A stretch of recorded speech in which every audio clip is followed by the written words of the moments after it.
The Science of Getting Rich by Wallace D. Wattles.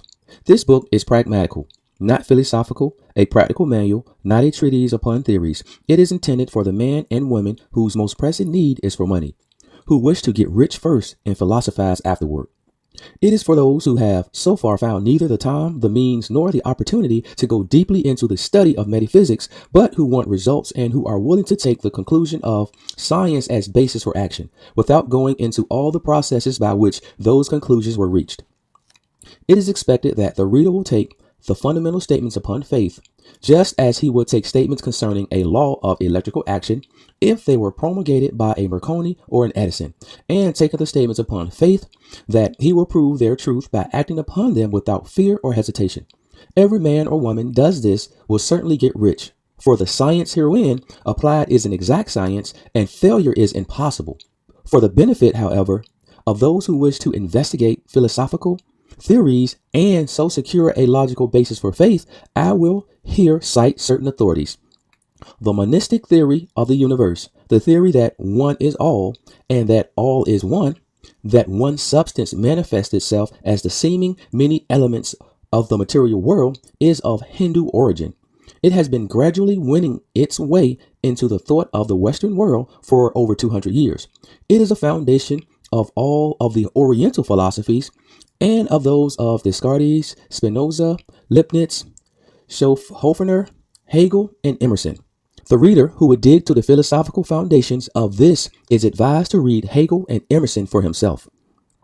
In writing this book, I have sacrificed all other considerations in plainness and simplicity of style so that all might understand. The plan of action laid down herein was deduced from the conclusions of philosophy. It has been thoroughly tested and bears the supreme test of practical experiment. It works. If you wish to know how the conclusions were arrived at, reading the writings of the authors mentioned above, and if you wish to reap the fruits of their philosophies in actual practice, read this book and do exactly as it tells you to do. The author. Chapter 1. The Right to be Rich. Whatever may be said in the praise of poverty, the fact remains that it is not possible to live a really complete and successful life unless one is rich. No man can rise to his greatest possible height in talent or soul development unless he has plenty of money. For to unfold the soul and to develop talent, he must have many things to use, and he cannot have these things unless he has money to buy them with. A man develops in mind, soul, and body by making use of things, and society is so organized that man must have money in order to become a possessor of things. Therefore, the basis of all advancement for man must be the science of getting rich. The object of all life is development, and everything that lives has inalienable right to all the development that it is capable of attaining. Man's right to life means he is right to have free and unrestricted use of all the things which may be necessary to his fullest mental, spiritual, and physical unfoldment, or in other words, his right to be rich. In this book, I shall not speak of riches in a figurative way. To be really rich does not mean to be satisfied or contented with a little. No man ought to be satisfied with a little if he is capable of using and enjoying more.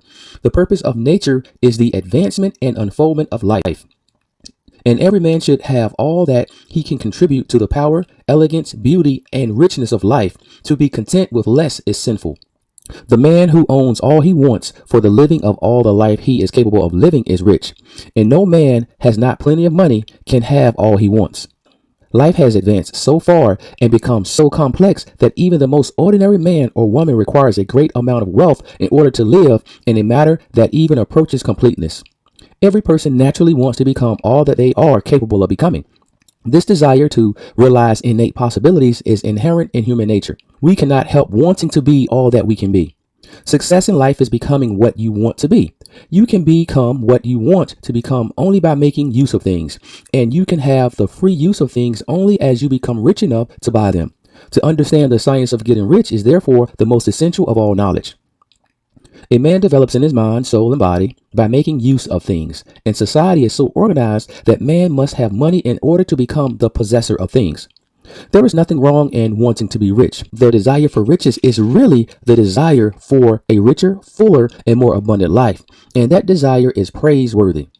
The man who does not desire to live more abundantly is abnormal, and so the man who does not desire to have money enough to buy all he wants is abnormal.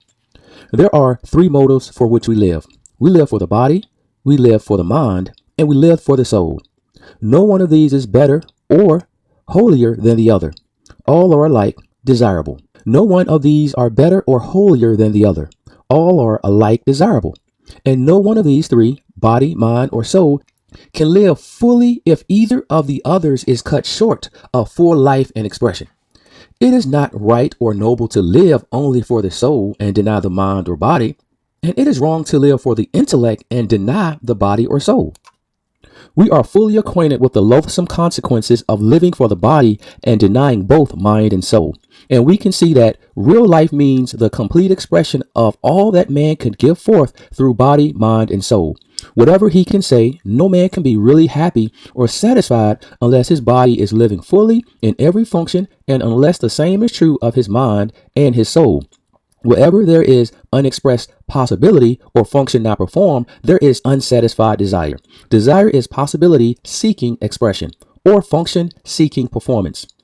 It is in the use of material things that a man finds full life for his body, develops his mind, and unfolds his soul. It is therefore of supreme importance to him that he should be rich. Man cannot live fully in body without good food, comfortable clothing, and warm shelter, and without freedom of excessive toil. Rest and recreation are also necessary to his physical life. He cannot live fully in mind without books and time to study them, without opportunity for travel and observation, or without intellectual companionship. To live fully in mind, he must have intellectual recreations and must surround himself with all the objects of art and beauty he is capable of using and appreciating. To live fully in soul, man must have love, and love is denied expression by poverty. A man's highest happiness is found in the bestowal of benefits on those he loves. Love finds its most natural and spontaneous expressions in giving. A man who has nothing to give could not fill his place as a husband or father, as a citizen, or as a man. It is in the use of material things that a man finds full life for his body, develops his mind, and unfolds his soul. It is therefore of supreme importance to him that he should be rich. It is perfectly right that you should desire to be rich. If you are a normal man or woman, you cannot help doing so. It is perfectly right that you should give your best attention to the science of getting rich, for it is the noblest and most necessary of all studies. If you neglect this study, you are a derelict in your duty to yourself, to God, and humanity. For you can render to God and humanity no greater service than to make the most of yourself. Chapter 2. There is a science of getting rich. There is a science of getting rich, and it is an exact science, like algebra or arithmetic. There are certain laws which govern the process of acquiring riches.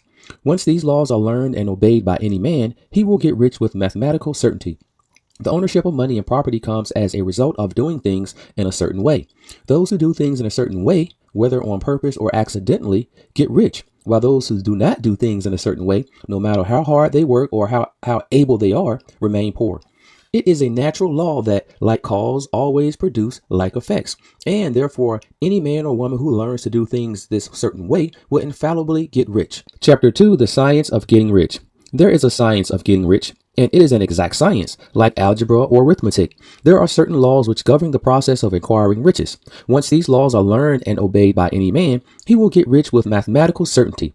The ownership of money and property comes as a result of doing things in a certain way. Those who do things in a certain way, whether on purpose or accidentally, get rich, while those who do not do things in a certain way, no matter how hard they work or how able they are, remain poor. It is a natural law, like causes always produce like effects. And therefore, any man or woman who learns to do things in a certain way will infallibly get rich. That the above statement is true, shown by the following facts. Getting rich is not a matter of environment, for if it were, all the people in certain neighborhoods would always become wealthy, and people of one city would all be rich, while those of other towns will all be poor, or inhabitants of one state would roll in wealth, while those of an adjoining state would be in poverty. But everywhere we see rich and poor people living side by side in the same environment and often engaged in the same vocations. When two men are in the same locality and in the same businesses, and one gets rich while the other remains poor, it shows that getting rich is not primarily a matter of environment.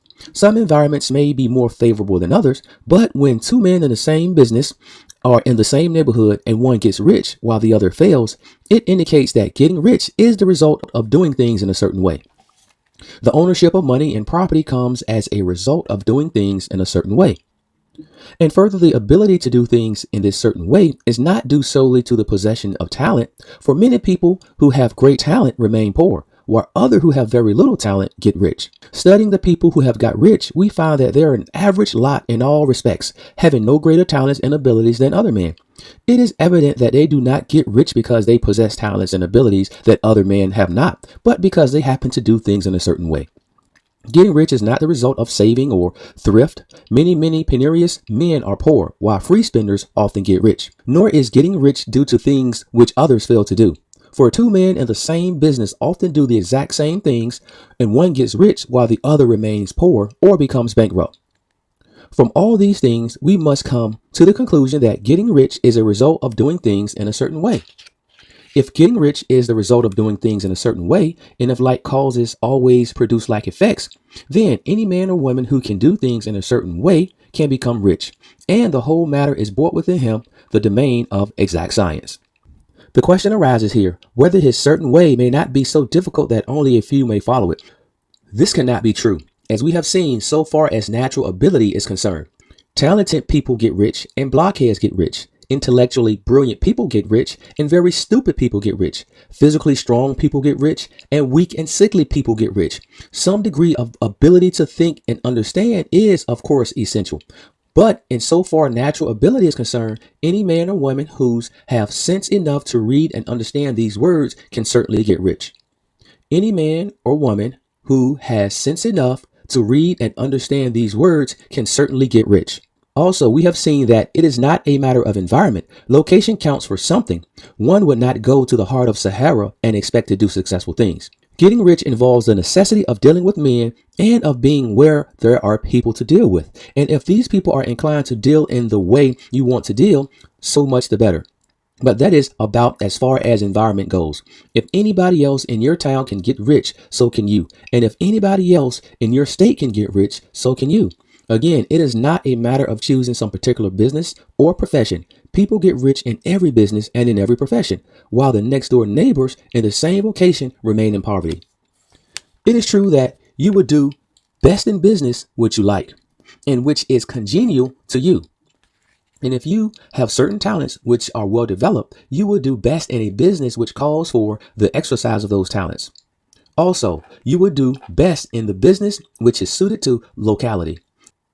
An ice cream parlor would do better in a warm climate than in Greenland. And a salmon fishery will succeed better in Northwest than in Florida, where there is no salmon. But aside from the general limitations, getting rich is not dependent upon your engaging in particular business, but upon your learning to do things in a certain way. If you are now in business and anybody else is in your locality is getting rich in the same business while you are not getting rich, it is because you are not doing things the same way that the other person is doing them. No one is prevented from getting rich by lack of capital. True, as if you get capital, the increase becomes more easy and rapid. But one who has capital is already rich and does not need to consider how to become so. No matter how poor you may be, if you begin doing things in a certain way, you will begin to get rich and you will begin to have capital. The getting of capital is a part of the process of getting rich, and it is part of the result which invariably follows the doing of things in a certain way. You may be the poorest man on the continent and deeply in debt. You may have neither friends, influence, or resources, but if you begin to do things in this way, you must infallibly begin to get rich. For like causes must produce like effects. If you have no capital, you can get capital. If you are in the wrong business, you can get into the right business. If you are in the wrong location, you can go to the right location. You can do so by beginning in your present business and in your present location to do things in a certain way, which calls success. Chapter 3 is opportunity monopolized. No man is kept poor because opportunity has been taken away from him, because other people have monopolized the wealth and have put a fence around it. You may be shut off from engaging in business in certain lines, but there are other channels open to you. Probably it will be hard for you to get control of any of the great railroad systems. That field is pretty well monopolized. But the electric railway business is still in its infancy and offers plenty of scope for enterprise. And it will be but a very few years until traffic and transportation through the air will become a great industry. And in all its branches will give employment to hundreds of thousands and perhaps millions of people. Why not turn your attention to the development of aerial transportation instead of competing with J.J. Hill and others for a chance in the steam railway world? It is quite true that if you are a workman and the employee of the Steel Trust, you have very little chance of becoming the owner of the plant in which you work. But it is also true that you will commence to act in a certain way. You can soon leave the employee of the Steel Trust. You can buy a farm of from 10 to 40 acres and engage in business as a producer of foodstuffs. There is a great opportunity at this time for men who will live upon small tracts of land and cultivate the same intensively. Such men will certainly get rich. You may say that it is impossible for you to get the land, but I'm going to prove to you that it's not impossible, and that you certainly get a farm if you will go to work in a certain way. At different periods, the tide of opportunity sets in different directions, according to the needs of the whole and the particular stage of social evolution which has been reached. At present, in America, it is setting toward agricultural and the allied industries and professions. Today, opportunity is open before the factory worker is in his line. It is open before the businessman who supplies the farmer more than before the one who supplies the factory worker, and before the professional man who waits upon the farmer more than before the one who waits or serves the working class.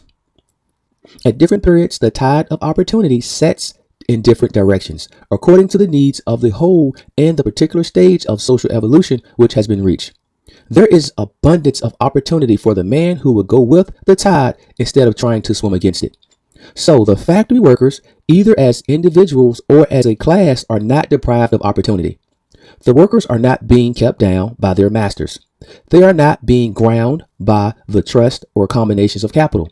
As a class, they are where they are because they do not do things in a certain way. If the workers of America chose to do so, they could follow the example of their brothers in Belgium and other countries and establish great department stores and cooperative industries. They could elect men of their own class to office and pass laws favoring the development of such cooperative industries, and in a few years they could take peaceable possession of the industrial field. The working class may become the master class whenever they will begin to do things in a certain way. The law of wealth is the same for them as it is for all others.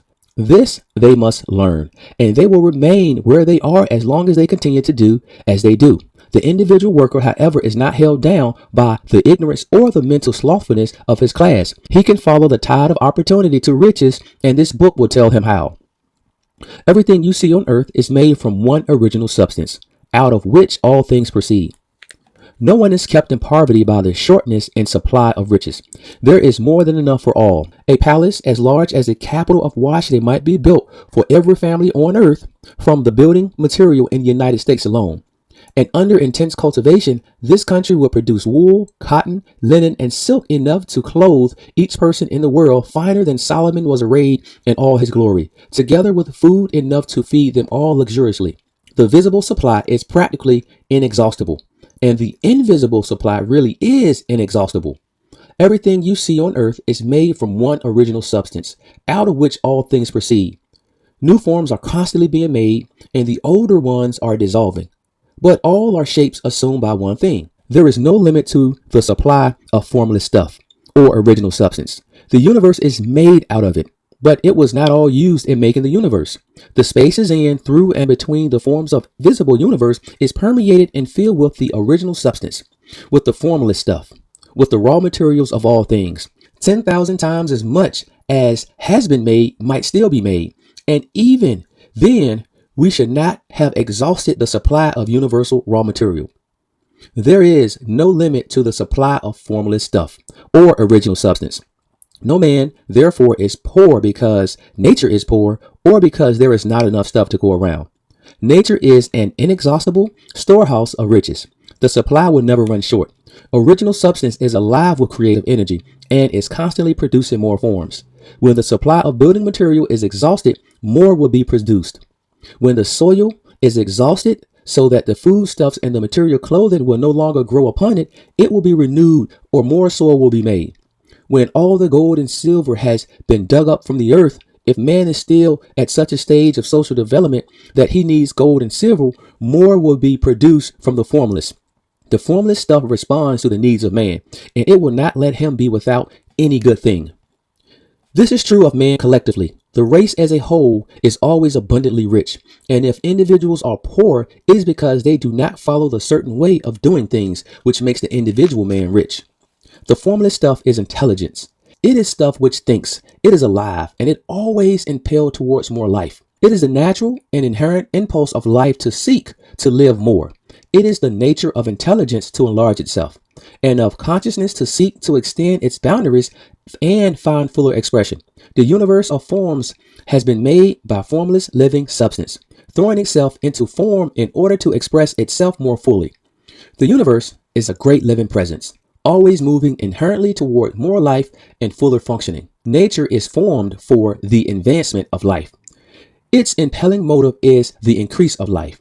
For this cause, everything which can possibly minister to life is bountifully provided. There can be no lack unless God is to contradict himself and nullify his own works. You are not kept poor by lack of supply of riches. It is a fact which I shall demonstrate a little farther on, that even the resources of the formless supply are at the command of the man or woman who shall act in a certain way. This is the end of chapter 3. Chapter 4, the science of getting rich. Thought is the only power which can produce tangible riches from the formless substance. The stuff from which all things are made is a substance which thinks, and a thought of form in this substance produces the form. Original substance moves according to its thoughts. Original form and process you see in nature is the visible expression of a thought in original substance.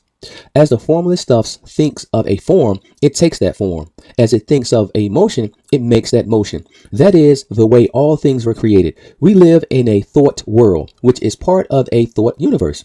The thought of a moving universe extended through formless substance, and the thinking stuff moving according to that thought took the form of systems of planets and maintains that form.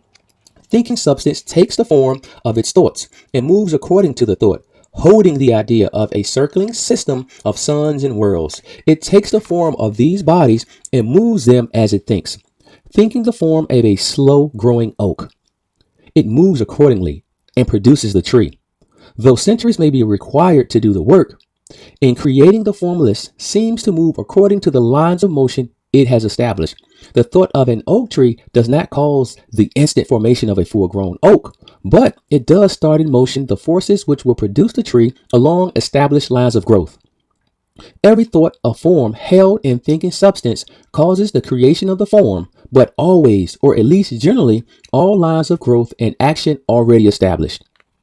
In creating the formless seems to move according to the lines of motion it has established. The thought of a house of a certain construction, if it were impressed upon formless substance, might not cause the instant formation of the house, but it would cause the turning of creative energies already working in trade and commerce into such channels as to result in the speedy building of the house. And if there were no existing channels through which the creative energy could work, then the house would be formed directly from primal substance, without waiting for the slow process of the organic and inorganic world. No thought or form can be impressed upon original substance without causing the creation of the form. Man is a thinking center and can originate thought. All the forms that man fashions with his hands must first exist in his thought. He cannot shape a thing until he has thought that thing. And so far man has confirmed his efforts wholly to the work of his hands. He has applied manual labor to the whole world of forms, seeking to change or modify those already existent. He has never thought of trying to cause the creation of new forms by impressing his thoughts upon formless substance. When man has a thought forest, he takes material from the forms of nature and makes an image of the form which is in his mind. He has so far made little or no effort to cooperate with formless intelligence to work with the Father. He has not dreamed that he can do what he seeth the Father doing. Man reshapes and modifies existing forms by manual labor. He has given no attention to question whether he may not produce things from formless substance by communicating his thought to it.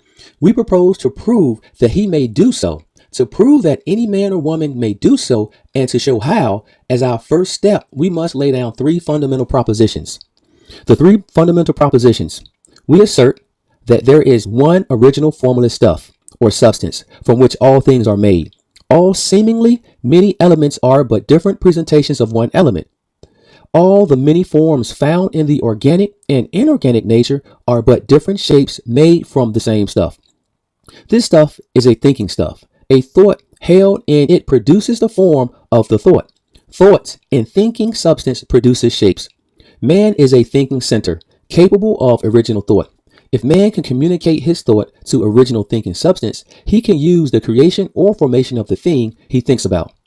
To summarize this, there is a thinking stuff from which all things are made, and which in its original state permeates, penetrates, and fills the interstices of the universe. A thought in this substance produces the thing that is imaged by the thought. Man can form things in his thought, and by impressing his thought upon formless substance, can cause the things he thinks to be created. It may be asked if I can prove these statements, and without going into details, I answer that I can do so by logic and experience.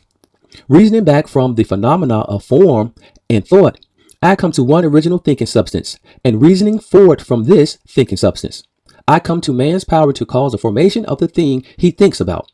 And by experiment, I found the reasoning true, and this is my strongest proof. Man is a thinking center, capable of original thought. If man can communicate his thought, he can cause the creation or formation of the thing he thinks about. If one man who reads this book gets rich by doing what it tells him to do, that is evidence in support of my claim. But if every man who does what it tells him to do gets rich, there is positive proof until someone goes through the process and fails. The theory is true until the process fails. And this process will not fail, for every man who does exactly what this book tells him to do will get rich. I have said that men get rich by doing things in a certain way. And in order to do so, men must become able to think in a certain way. A man's way of doing things is a direct result of the way he thinks about things. To do things in a way that you want to do them, you will have to acquire the ability to think the way you want to think. This is the first step towards getting rich. To think that you want to think is to think truth, regardless of appearance. Every man has natural and inherent power to think what he wants to think, but it requires far more effort to do so than it does to think the thought which are suggested by appearances. To think according to appearance is easy. To think truth regardless of appearance is laborious and requires the expenditure of more power than any other work man is called upon to perform. There is no labor from which most people shrink as they do from that of sustained and consecutive thought. It is the hardest work in the world. That is especially true when work is contrary to appearances. Every appearance in the visible world tends to produce a corresponding form in the mind which observes it. And this can only be prevented by holding the thought of the truth. To look upon the appearance of disease will produce the form of disease in your own mind and ultimately in your body, unless you hold a thought of the truth, which is there is no disease, it is only an appearance, and the reality is health. To look upon the appearance of poverty will produce corresponding forms in your own mind, unless you hold to the truth that there is no poverty, there is only abundance. To think health when surrounded by the appearance of disease, or to think riches when in the midst of appearances of poverty requires power. But he who acquires the power becomes a mastermind. He can conquer fate. He can have what he wants. The power can only be acquired by getting hold of the basic fact which is behind all appearances, that there is one thinking substance from which and by which all things are made. Then we must grasp the truth that every thought held in the substance becomes a form, and that man can so impress his thoughts upon it as it to cause them to take the form and become visible things. When we realize this, we lose all doubt and fear, for we know that we can create what we want to create. We can get what we want to have, and we can become whatever we want to become. As a first step towards getting rich, you must believe the three fundamental statements given previously in this chapter, and in order to emphasize them, I repeat them here. There is a thinking stuff from which all things are made, and which in its original state permeates, penetrates, and fills the interspaces of the universe. A thought in this substance produces the things that is imaged by the thought. Man can form things in his thought, and by impressing his thought upon formless substance can cause the thing he thinks about to be created. You must lay aside all other concepts of the universe than this monistic one, and you must dwell upon this until it is fixed upon your mind and has become your habitual thought. Read these creed statements over and over again. Fix every word upon your memory and meditate upon them until you firmly believe what they say. If a doubt comes to you, cast it aside as a sin. Do not listen to arguments against this idea. Do not go to churches or lectures where a contrary concept of these things is taught or preached. Do not read magazines or books which they teach a different idea. If you get mixed up in your faith, all your efforts will be in vain. Do not ask why these things are true, nor speculate as to how they can be true. Simply take them as trust. Do not ask why these things are true, nor speculate as how they can be true. Simply take them on trust. The science of getting rich begins with the absolute acceptance of faith. This is the end of chapter 4.